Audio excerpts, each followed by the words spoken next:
Human beings are very wrongdoing, and they're extremely ungrateful. And what is one of the ways in which we're extremely ungrateful? We always have reason to complain. Always. If somebody says, hey, what's on your mind? You say, nothing, I'm okay. No, you can talk to me. All right, here's a list. And then there's a list of all the issues. I mean, it's too hot. I hate, I used to live in California. Now I'm living in Texas. And, you got all kinds of problems. Or money issues, health issues, family issues, personal issues, all career issues, education issues, self-worth issues, self-esteem issues, all kinds of issues. And we're drowning in those issues. And if you were to just take a moment and think about what am I actually thinking about that I should be grateful for, it's actually very hard. It becomes a difficult exercise. I can't really think about anything right now. I'm drowned in the negativity. And it doesn't matter how much knowledge you have.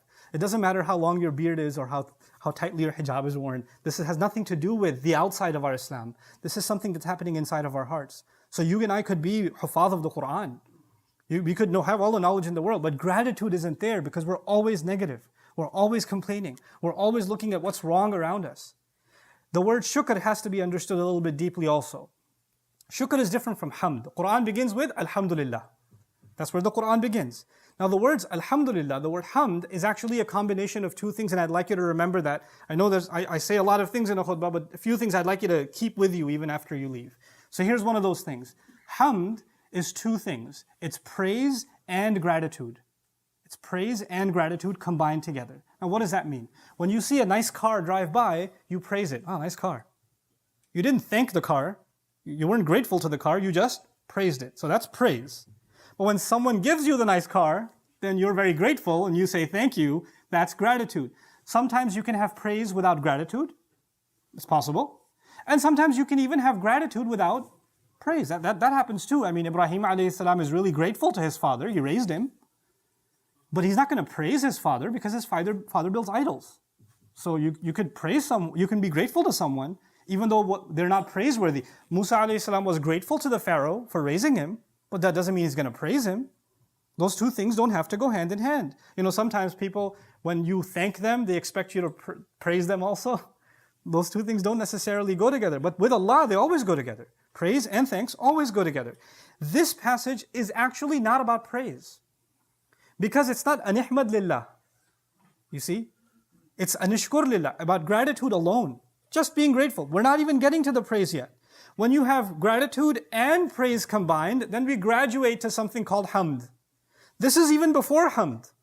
This is the starting, the first steps in our relationship with Allah. If you want to get to where you need to be, you need to have a conversation with yourself. I need to have a conversation with myself about what is it that we should thank Allah for. Anishkur lillah. And actually, I told you before, wisdom isn't just beneficial knowledge. It's not just thoughts.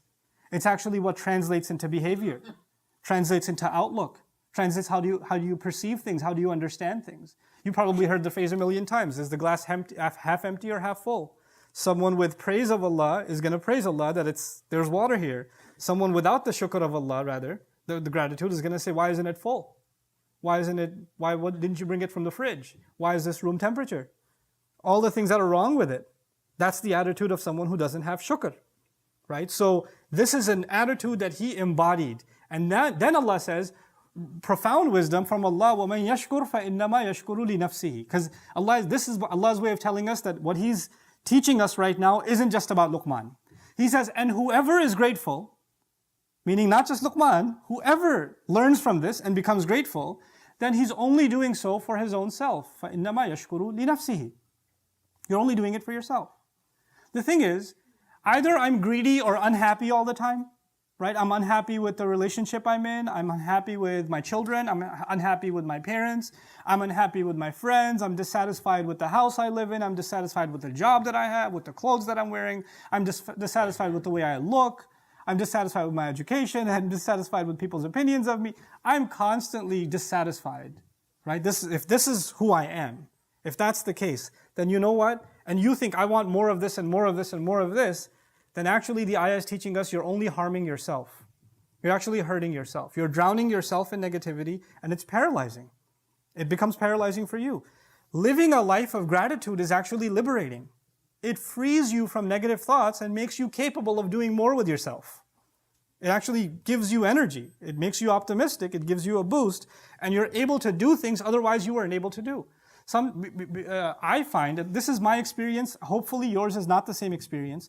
Unfortunately, in the Muslim ummah, and that's the only experience I have is this ummah, we are really addicted to negativity. We're addicted to negative. As a matter of fact, we're so addicted to negativity, if someone's doing something positive, you know what we say to them? What's the point? Nothing's going to change. Why do you even bother? And so instead of looking at anything positive, we say, oh, you think you're doing something good? Look at all these problems that haven't been solved. Would you just come back, join the negative club again? Why are you being so positive? Like someone being optimistic is kind of, we almost get an allergic reaction that this isn't how a thing's supposed to be. Why don't we bring you back down into the negative world again?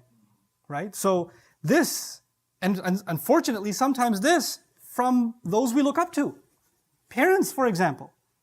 Luqman is going to be described as a father. When a father is constantly negative, when a mother is constantly negative, what do you think is how are you raising your kids with shukr?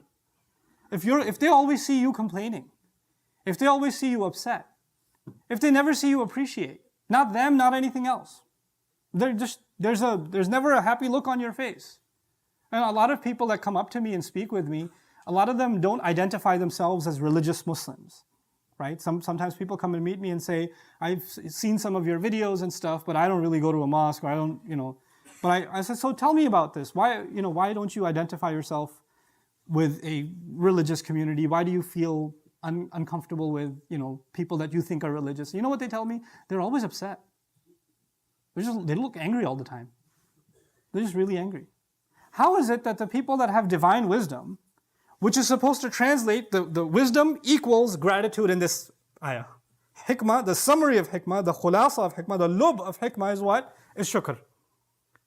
How is it that someone who's closer and closer and closer to Allah learns more and more and more about Allah's deen is more miserable?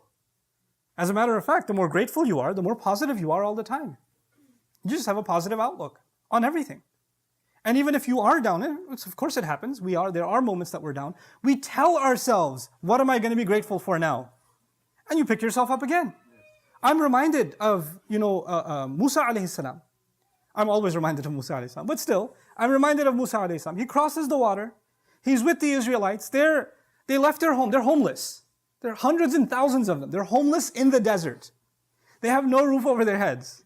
There are men, women, children, suffering, crying. Can you imagine the state? Like right now, we're 20 minutes outside in the 100-degree weather in Texas, and we're like, I gotta get inside. These people are living in the desert, outside of Egypt. This is insane. And he's gonna give them a khutbah. He's gonna calm them down. And what does he say to them? He basically says, the khutbah is, لَإِن شَكَرْتُمْ لَأَزِيدَنَّكُمْ. If you're grateful, I'll give you more. I thought he was gonna give them a khutbah about patience. No, he gave them a khutbah about gratitude. And they're like, what am I supposed to be grateful for? Look at the weather, man. Look at how bad the temperature is, my kids. I'm starving, we don't have any other clothes on our backs. Where are we gonna get food from in the desert? Grateful? Grateful for what? And if you stop for a moment, grateful for the fact that you weren't just killed, or you didn't just drown, or you're no longer slaves. You're no longer humiliated. Your babies aren't being slaughtered anymore.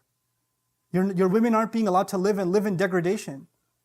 The men of this community don't have to watch their women being humiliated in public. They don't have to do that anymore. You're not grateful? You're complaining? There is always something to be grateful for.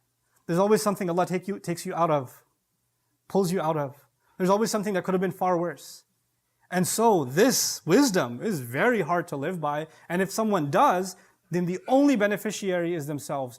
وَمَنْ يَشْكُرْ فَإِنَّمَا يَشْكُرُ لِنَفْسِهِ. And this is a profound wisdom from Allah. If you and I can become grateful, then you know what happens? لَأَزِيدَنَّكُمْ. Allah's promise, I'll give you more and more and more and more and more. Allah will increase and give you more of all the good in life. Guidance, health, provision.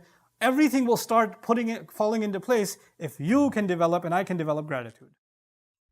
I hope you guys enjoyed that video clip. My team and I have been working tirelessly to try to create as many resources for Muslims to give them first steps in understanding the Quran all the way to the point where they can have a deep, profound understanding of the Quran. We are students of the Quran ourselves, and we want you to be students of the Quran alongside us. Join us for this journey on bayinatv.com, where thousands of hours of work have already been put in. And don't be intimidated, it's step by step by step, so you can make learning the Quran a part of your lifestyle. There's lots of stuff available on YouTube, but it's all over the place. If you want an organized approach to studying the Quran beginning to end for yourself, your kids, your family, and even among peers, that would be the way to go. Sign up for bayinatv.com.